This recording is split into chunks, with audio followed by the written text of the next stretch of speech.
Imagine that for the first time in your career, you're leading a team. Half the team are Western, the other half, Asian. One group says the other is too quiet and doesn't contribute enough in meetings, while the other feels they're too assertive and all talk.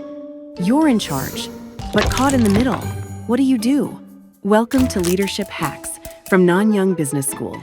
Practical insights to help you lead global teams with confidence. The key to unlocking this dilemma is recognizing that differences aren't problems to fix.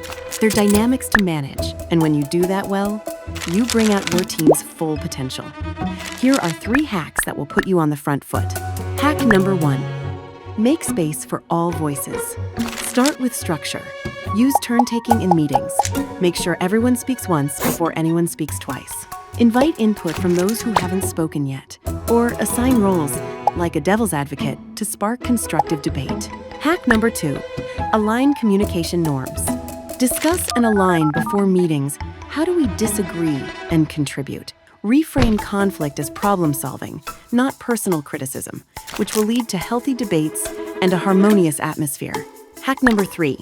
Affirm contributions. Value all forms of input, whether it's spoken, written, planned, or on the spot. This helps everyone see the diverse and complementary strengths they each bring to the team. Because real trust is built through shared behaviors, not just shared goals.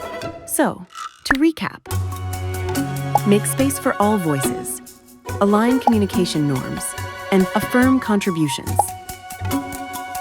Do these, and you'll be one step closer to leading a harmonious, effective team to global leadership success. At Nanyang Business School, we empower leaders to thrive in global teams. Let's get started.